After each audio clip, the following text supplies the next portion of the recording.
होश में हमारे शब्दों को ध्यान से सुनना।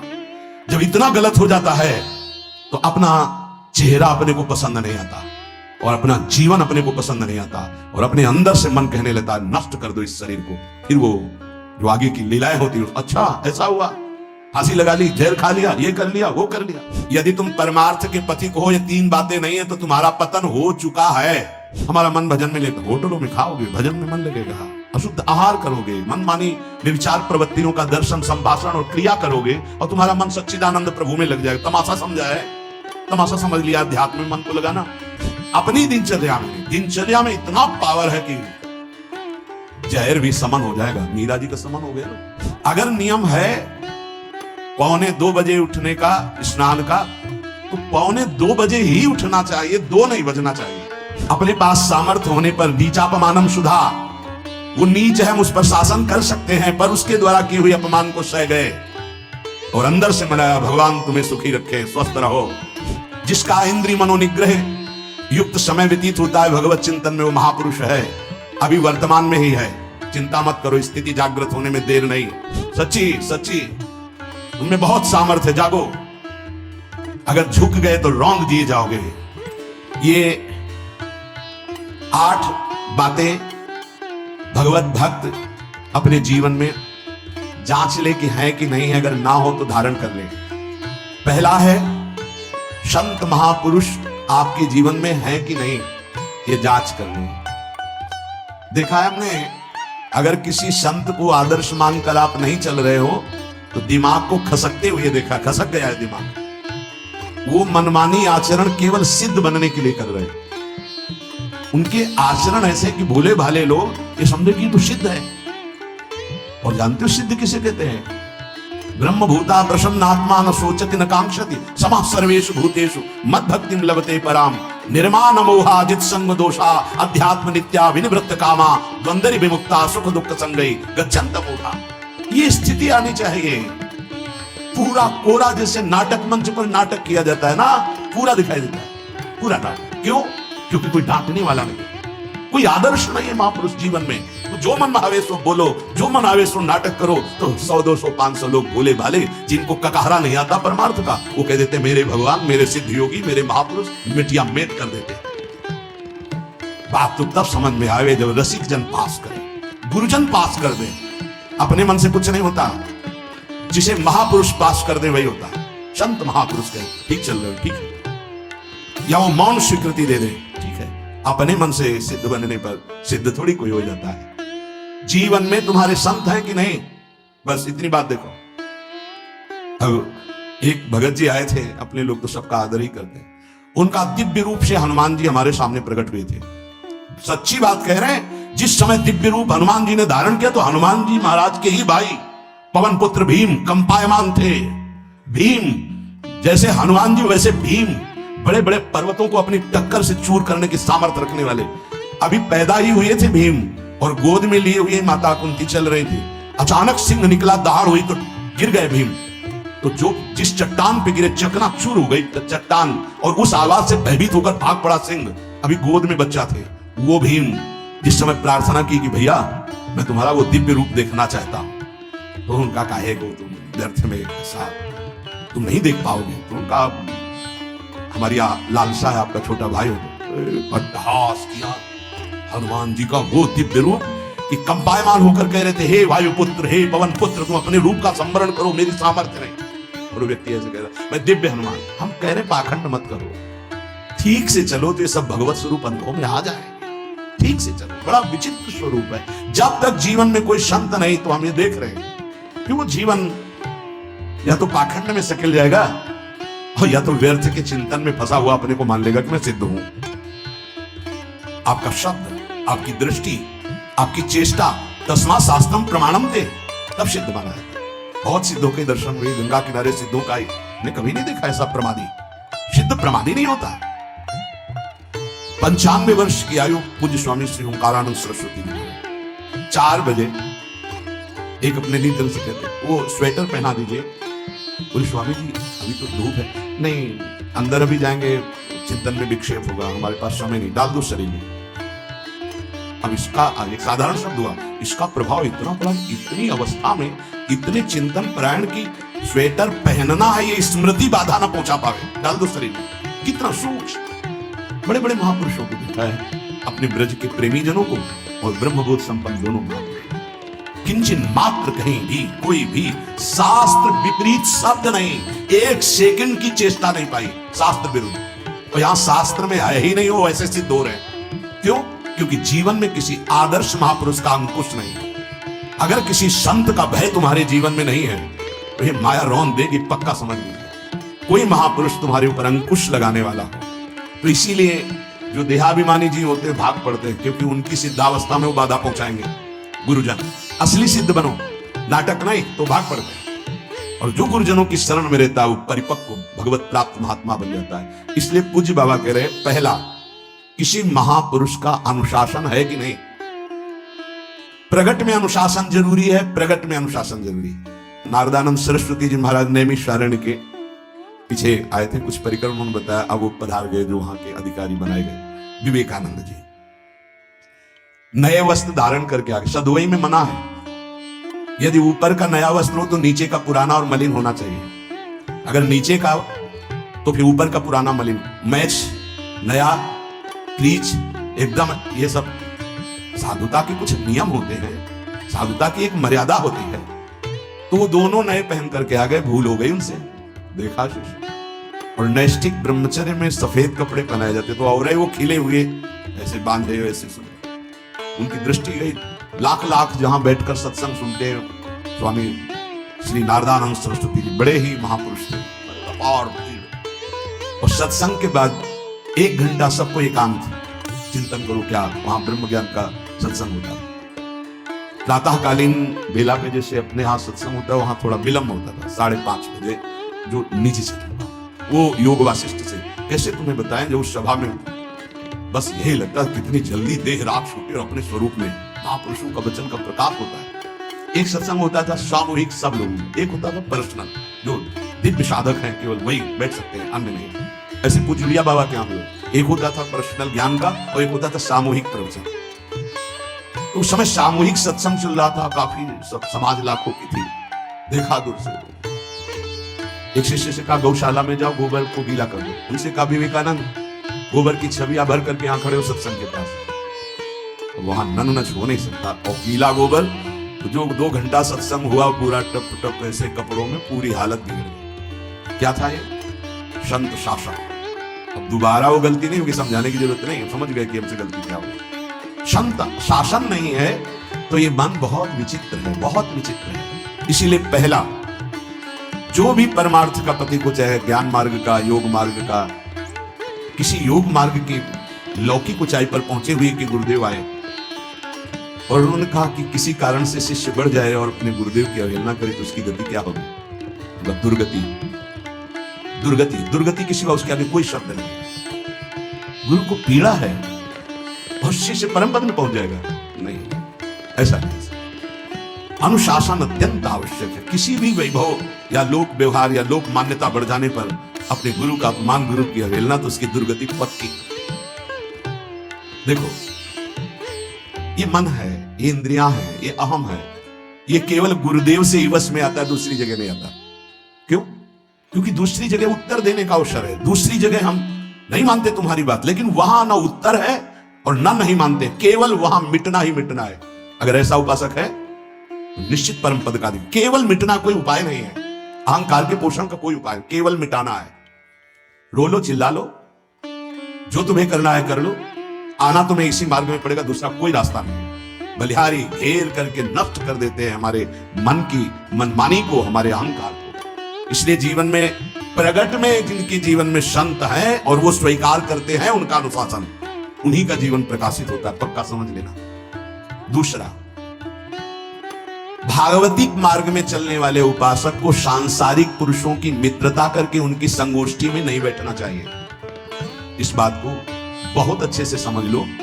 सांसारिक पुरुषों की जो वृत्तियां होती हैं उनमें बड़ा आकर्षण होता है भोगों का, प्रपंच का। जो साधक भ्रमणशील हैं, अगर वो गृहस्थों के यहां जाकर उनकी सैयाओं पर सोते हैं तो उनकी दुर्दशा क्या होती है चित्त की, वो खुद अनुभव करके देख ले। आज तो शास्त्रीय पद्धति को समझा ही नहीं जा रहा।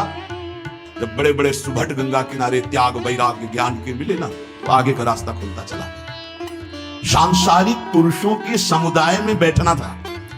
वो तुम्हें भगवान कहेंगे, ईश्वर कहेंगे, अवतार कहेंगे, उनको कुछ ज्ञान नहीं। आप मान बैठेंगे अपने को भगवान, अपने को ईश्वर, अपने को अवतार मान लो, तो आप जो अवतार है ना, ईश्वर है ना, भगवान है, उनसे विमुख हो जाएंगे। यहां जो भी अवतरित हुए हैं भगवत पार्षद, वो सदैव दैन्य ही रहे हैं। आप देख लीजिए, उच्च कोटि के महापुरुष चाहे जितनी ऊंचाई पर चढ़े हो, सदैव भगवान की ही स्थापना की है। भगवान के नाम की, रूप की, लीला की, धाम की, भगवत महिमा की स्थापना की है, अपनी नहीं, अपने पार्थिव शरीर की नहीं। ध्यान रखना, जितने महापुरुष प्रकट हुए भगवान की स्थापना की। अगर हम संसारिक पुरुषों का संग करेंगे तो कई तरह से हानि हो जाएगी। सत्संग हो रहा है, बस इसमें जो चाहो बैठ जाओ। हमारा पर्सनल एकांतिक केवल गुरुदेव से संबंध है और उनके द्वारा बताई हुई उपासना में हमारा समय व्यतीत होना चाहिए। कोई हमारा मित्र नहीं होना चाहिए, अलग से संगोष्ठी नहीं होनी चाहिए विषयी पुरुष की, सांसारिक पुरुष की। तीसरा, किसी भी अपनी निंदा करने वाले के प्रति कभी भी बुरा व्यवहार बर्ताव नहीं करवाना चाहिए, क्योंकि भगवान प्रेरित करते हैं निंदा करा करके महान बनाने के लिए। ये शब्द याद कर लो। जब तुम्हें तुम्हारी निंदा होने लगे, प्रतिकूलता होने लगे, विपत्ति आने लगे, संकट सताने लगे, तो जान लेना कि तुम्हारी अध्यात्म की भूमिका उठने वाली है, पक्का। ये अध्यात्म की भूमिका उठना बहुत कठिन होता है। अध्यात्म का प्रवचन कर लेना बहुत सरल होता है, नहीं? चमड़ी को चिकनी करके और अध्यात्म का प्रवचन करने में कोई कठिनता नहीं, लेकिन चमड़ी और दमड़ी का राग मिटा दे, फिर अध्यात्म की तरफ चले, ये किसी फक्कड़ महात्मा का कृपा पात्र ही होगा, जो फकीर होगा, जिसने विश्व की समस्त भोग वासनाओं को रौंद करके अपने स्वरूप में स्थित हो गया। ऐसे महात्मा के संग के बिना अध्यात्म का रंग नहीं चढ़ सकता, और देखने को मिल रहा है। जब तक हमें अध्यात्म का परिचय नहीं है, तब तक कहीं भी हम राजी हो जाते हैं। अरे राजी होने को तो टाकीज के सामने देखो जाके, हजारों की भीड़ लगती, लाइन में खड़े होते हैं, पैसा देते हैं, क्या देखने जाते हैं? झूठा तमाशा। उनको आप क्या कहोगे? ज्ञानी कहोगे? सत्संगी कहोगे? भीड़ का इकट्ठा हो जाना कोई अध्यात्म का चमत्कार नहीं होता। अध्यात्म का चमत्कार तो अंतर की वृत्ति का परिवर्तन हो जाना होता है। नहीं तो अगर एक नृत्य करने लगे ना, तो हजारों उसको देखने में खड़े हो जाते हैं कि 14 संगीत बज रहे हैं, फिर इसके बाद अगर हजारों में बैठे मनोरंजन कर रहे हैं तो इनका कोई महत्व नहीं। अगर एक महात्मा कह देता है कि तुम वास्तविक भगवत मार्ग के पथिक हो, तो धन्य हो गया जीवन। और 1 करोड़ लोग कह दे कि परमार्थ का पथिक है, तो मान्यता नहीं मानी जाएगी। ये अध्यात्म है। अध्यात्म इसीलिए कह रहे हैं कि सांसारिक पुरुषों की संगोष्ठी में रति न करे। तीसरी, अपनी जब कोई निंदा करे तो उसका भला जरूर मना देना, बुरा मत मना देना, नहीं तो अध्यात्म छूट जाएगा। अपने पास सामर्थ्य होने पर नीचापमानम सुधा, वो नीच है, हम उस पर शासन कर सकते हैं, पर उसके द्वारा किए हुए अपमान को सह गए और अंदर से मनाया, भगवान तुम्हें सुखी रखे, स्वस्थ रहो, और कभी भी हम आपका विरोध नहीं करेंगे। जब अवसर मिले तब फिर हमारी निंदा करना, भगवान तुम्हें स्वस्थ रखे, तुम्हारा कभी अमंगल न हो। ध्यान रखना, अध्यात्म। चौथा, अपने मुख से कभी किसी की निंदा न करना। निंदा व्यक्तिगत नाम लेकर के की जाती है, सिद्धांत सार्वभौम वर्णन होता है। जैसे यहां हम कह रहे हैं, वो निंदा सिद्धांत के विपरीत आचरण में जो चलते हैं उनकी है। कौन है? नाम नहीं है, रूप नहीं है। सिद्धांत में चलना एक ये मार्ग, सिद्धांत से बिलक चलना ये पाखंड है। पाखंड और दंभ की निंदा होती, और सत्य की कोई निंदा करे तो वो प्रकाशित होता है। सत्य निंदा से ढकता नहीं। जैसे कोहरा थोड़ी देर के लिए सूर्य को ढकने का नाटक कर सकता है, लेकिन सूर्य जब प्रकाशित होगा तो कोहरे की धज्जियां उड़ जाएंगी। पांचवा, मान लेने की इच्छा का त्याग करके हम अपने समीप जो भी आवे, छोटा बड़ा सबको प्यार और मान देना। ये 8 अच्छे उपासक में सब लक्षण पाए जाते हैं। दूसरों को मान देने का स्वभाव रखना, चाहे छोटा बच्चा ही क्यों न हो। ये नहीं धनी मानी बड़ा आकर के धन राशि दे रहा है तो उसका सम्मान हो रहा है, कोई छोटा प्रणाम कर रहा है उसकी तरफ देखा भी नहीं जाए। नहीं, बच्चे से लेकर कोई भी सबको एक ही प्यार की दृष्टि से देखना, भगवत भाव से देखना। अपने को मान रहित और दूसरों को मान देने का स्वभाव बना देना। छठवां, अपनी इंद्रियों को सदाचार परायण रखना। इंद्रियां ये सदैव व्यभिचार की तरफ भागती हैं। नेत्र व्यभिचार दोष, बार बार दूसरों के प्रति देखना आकर्षणकारी, कैसा भी दोष अंदर का भाव हो, नेत्र दोष, दूसरों की बातें सुनना, श्रवणेंद्रिय दोष, वाणी से दूसरों की चर्चा करना, वाणी, ऐसे हर इंद्रिय अपने व्यभिचार में जाना चाहती है। सदाचार परायण उपासक होता है।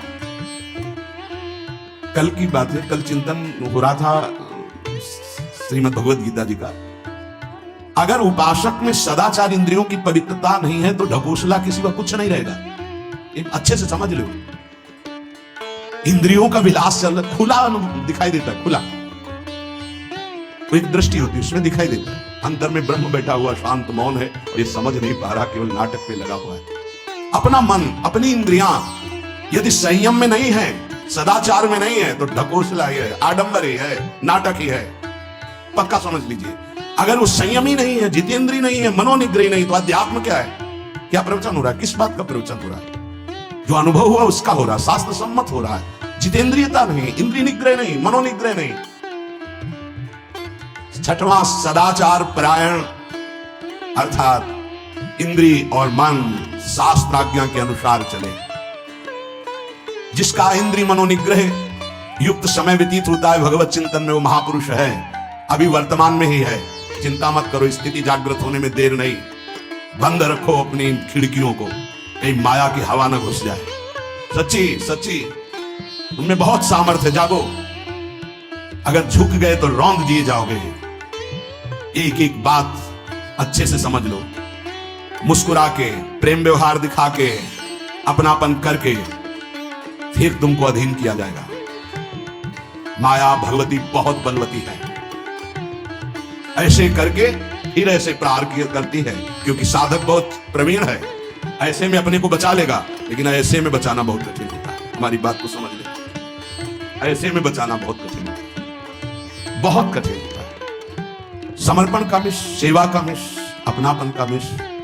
हमारी इंद्री, हमारा मन बहुत धोखेबाज है, हमें कोई धोखा नहीं दे सकता। ये हमारा मन, हमारी इंद्रियां हमको धोखा देती है। साधु, साधक, परमार्थ पथिक, भक्त इस बात से परम सावधान।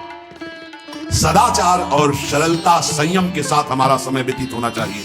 किसी के गवाही की जरूरत नहीं है, किसी के प्रमाण की जरूरत नहीं। आप खुद अपने हृदय की भूमिका को नाप लीजिएगा, कितनी ऊंचाई पर चढ़ रहे हो आपको खुद अनुभव में समझ में आ जाएगा।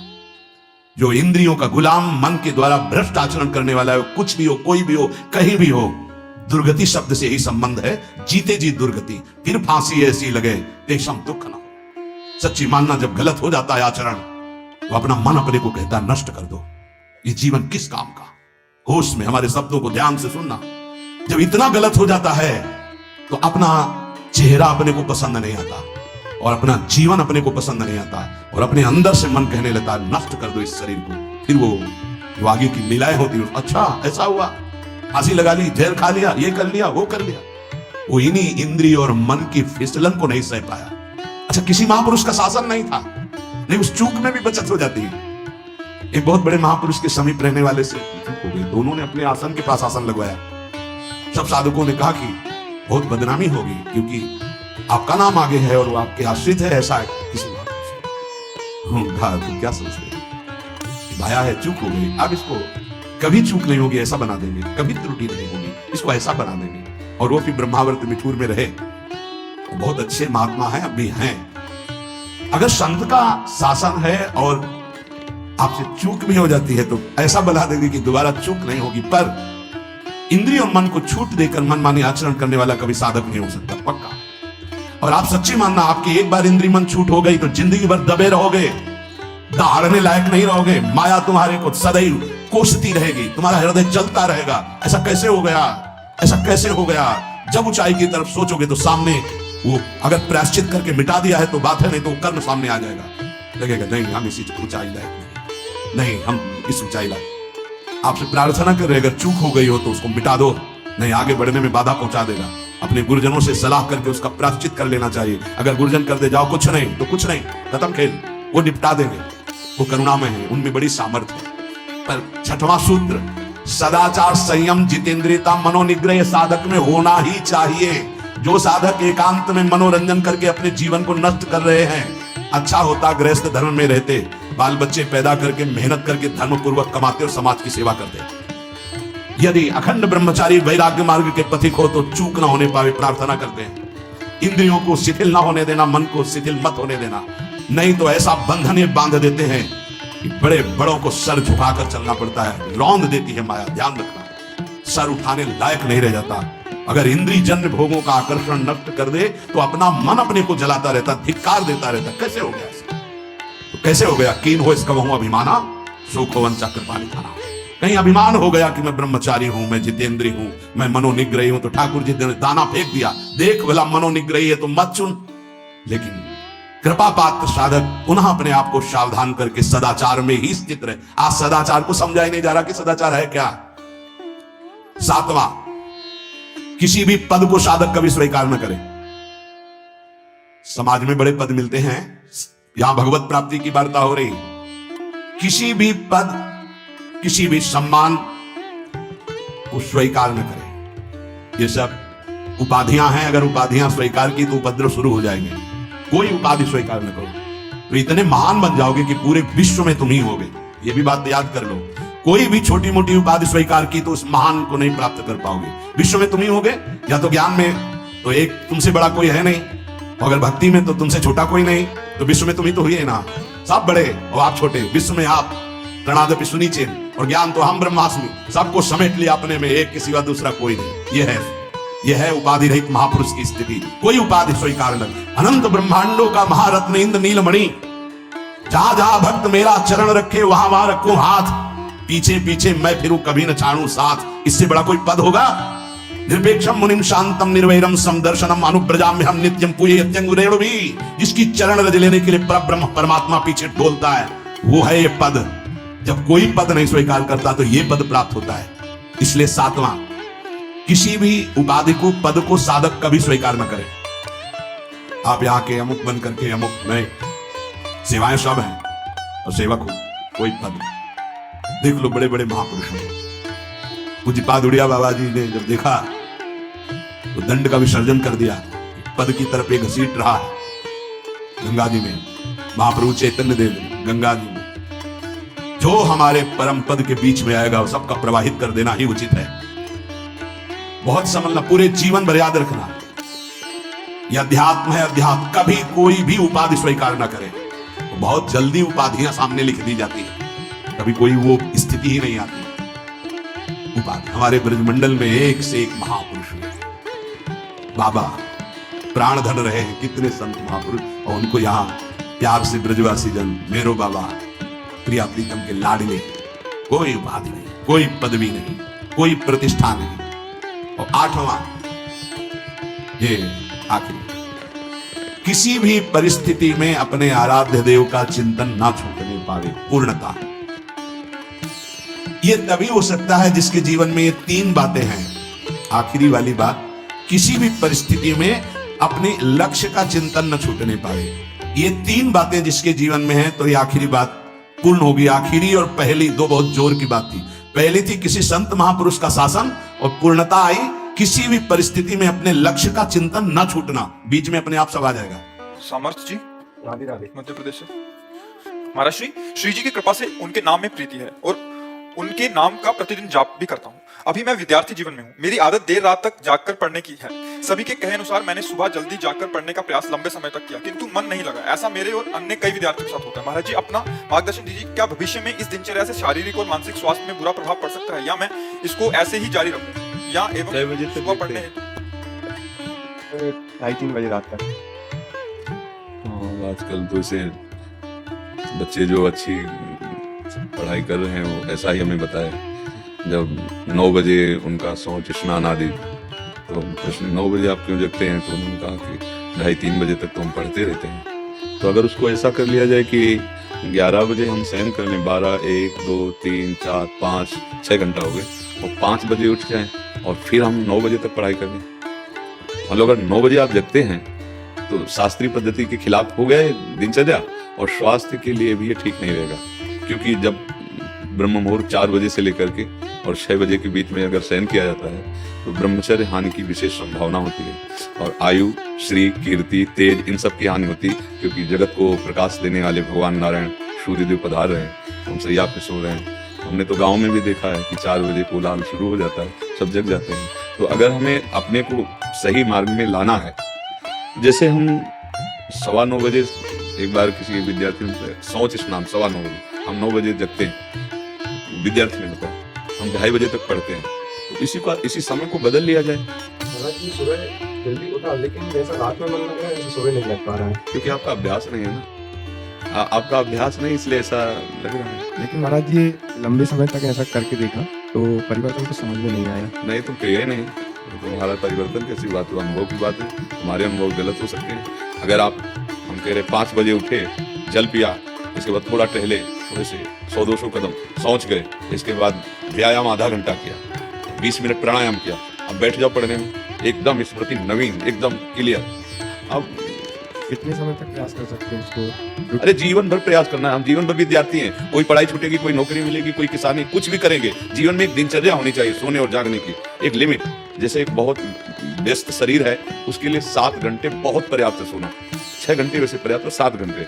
अब जैसे अपने लोगों के तो 3 घंटे, 2 घंटे, 1.5 घंटे, 24 घंटे में 1.5 घंटे, 2 घंटे। अब जितनी कोटि का उपासना में प्रवेश है, और नहीं 5 घंटे या 5 के बाद फिर नहीं माना जाता कि तुम सादा ऊपर सो रहे हो, ऐसे 5 घंटे आखिरी। पर जैसे किसान आदमी, व्यायाम किए हुए, बहुत मेहनत करने वाला व्यापारी, 7 घंटे से ज्यादा नहीं रखा गया सोने के लिए। आप देखो, फिर वही हमारी बात आती है, दिनचर्या एक तेज लाती है, एक जो आप 6 घंटे पढ़ करके समझ नहीं पाओगे ना, वो 2 घंटे में आप 6 घंटे का काम निपटा लोगे। आपकी तेजस्वी बुद्धि होगी, आपकी प्रवीण बुद्धि होगी, आपके अंदर पावर होगा। आप ब्रह्म मुहूर्त में शयन कर रहे हैं, फिर 9 बजे जो नहाना है वो एक ऐसे खिलवाड़ मात्र है। आप 4 और 5 के बीच में उठे और स्नान किया, व्यायाम किया, 1-2 किलोमीटर दौड़ लगाई, थोड़ा प्राणायाम किया, फिर आप पढ़ के देखो। पर अभ्यास, अच्छा सात्विक भोजन, कुछ दिन अभ्यास। अब जैसे अपने लोग 1.5 या 2 घंटे एकदम फ्रेश, क्योंकि बचपन से अभ्यास किया, पूरा जीवन हो गया। अब उसमें 1.5-2 घंटे में आती है कि नहीं आती, कई दिन हो जाते हैं नींद नहीं आती। तो अभ्यास अगर किया जाए तो बहुत सुंदर दिनचर्या। हम तो कभी ये नहीं कह सकते कि सूर्य उदय हो रहा है आप शयन कर रहे हो, ये ठीक है, कभी ऐसा हो जाए अचानक तो बात अलग, लेकिन दिनचर्या ऐसी, आप 2:30 बजे तक जग रहे हैं, फिर इसके बाद आप, तो आपके स्वास्थ्य में भी फर्क पड़ेगा, आपकी बुद्धि में भी फर्क पड़ेगा, आपके तेज में भी फर्क पड़ेगा। आज हम बुद्धिमानी समझ रहे हैं धन कमाना, केवल भोगों को भोगना बुद्धिमानी समझ रहे हैं, यही बुद्धिमानी होनी जाती है। जैसे आके प्रश्नकर्ता ने प्रश्न किया था कि हम ऐसों को तो जो मांस खाते हैं, शराब भी पीते हैं, और अपने मतलब टाइम से यही टाइम 11 बजे जगना, ऐसा खूब ऐश्वर्यवान है, खूब मौज मस्ती से, उनकी कोई परेशानी नहीं है, इसे तुम सुख मौज मस्ती समझ रहे हो। कुछ दिनों बाद शरीर छूटेगा, इसके बाद क्या रहेगा, हर चीज यही रह जाएगी, ना तो तुम्हारे पास जितेंद्रियता है, ना भगवान नाम है, ना सत्य है, ना धर्म है, बचा क्या है? आए किस लिए थे? मानव जीवन केवल इसी के लिए। तो जितना तुम्हें दुर्लभ के गद्दे पर आनंद मिलता है ना, सुअर को कीचड़ में मिलता है। जितना तुम्हें अपनी भार्या पे, उतना उसको अपने संभोग में मिलता है। जितना तुम्हें अपने बच्चे प्यारे, उसको अपने बच्चे वैसे ही प्यारे। जितना तुम्हें सांसारिक सुख, वो वैसे बिष्ठा, तुम्हें रबड़ी रसगुल्ला जैसे अच्छा लगता है, उसको बिष्ठा, ये सब अच्छे लगते हैं। अंतर क्या रह गया? पशु में हमारे में अंतर क्या रह गया? इतना हमारा जीवन आध्यात्मिक जीवन, हमारा जीवन भागवतिक जीवन, समाज सेवी जीवन, तेजस्वी जीवन, भगवत प्रिय जीवन। तो पीछे वाले में यही हमने चर्चा की कि हम इतने पढ़े लिखे, इतने बलवान बुद्धिमान सब बन रहे हैं, और जरा सी बात में भाई भाई को मार रहा है, जरा सी बात में बूढ़े माता पिता को मार रहे हैं। ये बुद्धिमानी है, ये पढ़ाई लिखाई, ये डिग्रियां हैं। अरे विद्या विनयम ददाति, अपने माता पिता को भगवान समझकर उनकी आज्ञा, जो आज्ञा, ऐसा कितने बच्चे हैं जो अपने माता पिता के पैरों रोज छूते हैं, साक्षात भगवान घर में बैठे हुए हैं और उनको अवहेलना। ये पढ़ाई में तो नहीं समझ में आ रही, क्योंकि विद्या का प्रभाव होता है विनयम ददाति, विनयशील, संयमी, जितेंद्रीय, धैर्यवान। वो तो बातें समझ में नहीं। क्यों? अब आसुरी बुद्धि बढ़ रही है, जिसे कहते हैं राक्षसी बुद्धि, माने माता पिता नहीं देवा, आसुरी बुद्धि बढ़ रही, खान पान गलत हो रहे हैं। अब बच्चा आए हो यहाँ इसलिए प्रश्न किया, इसलिए बता रहे कि अब कोई सुधर जाए तो सुधर जाए, नहीं तो आगे सुधरने के चांस ही नहीं रहेंगे। ऐसी बुद्धि बिगड़ती चली जा रही। शास्त्र आज्ञा करता है 11 बजे के पहले ही आहार हो जाना चाहिए, इसके बाद प्रातः ब्रह्म मुहूर्त के बाद, रात्रि में कोई निशाचर थोड़ी आहार विहार। अगर ये सब बातें तो फिर समझ में नहीं आती। अब बुद्धि कितनी रह गई? भोग भोगो, खाओ पियो, मर जाओ, बस इतनी रह गई है। आप देखो ना, किसी प्रकार से धन आना चाहिए, वो इन किन प्रकार कैसे हो, बहुत पढ़े लिखे हैं, लेकिन सभ्यता, नम्रता, धर्म, सत्यता, पवित्रता एक लक्षण नहीं दिखाई दे रहा। सुंदरता दिखाई देगी, बनावटी बाहर की, पवित्रता नहीं होगी। बुद्धि है, विवेक नहीं है, बहुत डिग्री है, लेकिन विनय और सभ्यता का लुप्त हो चुका है। ऐसे माता पिता से बुजुर्गों से बात करते हैं जैसे कोई पागल आदमी बात करता है। ऐसे अपने बुजुर्गों से ऐसी बात करो कि उनका हृदय लगे कि हमने खवा पिया के पढ़ा लिखा के बड़ा किया, तो कम से कम वचन से तो मृदु बोला जा रहा है, व्यवहार तो मृदु बहुत ही कम हो गया है। तो हमारी तो यही प्रार्थना है आजकल के बच्चे अपनी। और आप निश्चित समझो ब्रह्म मुहूर्त के जगने वाले का एक अलग तेज होगा, अलग विवेक होगा। जो संयमी होगा वही उन्नति, चाहे लौकिक हो चाहे पारलौकिक, आप पक्का समझ लो। जिसमें संयम नहीं है वो ना लौकिक उन्नति को प्राप्त होगा और न पारलौकिक उन्नति को प्राप्त होगा। ये जो बढ़ रहे हैं ना गंदी बातें, वो सब जीवन को नाश करने वाली है। अब ये समझ में नहीं आएंगी क्योंकि ना आहार शुद्ध है ना संग शुद्ध है। तो गोस्वामी जी ने इसीलिए कहा मन पचतई है औषधि पे।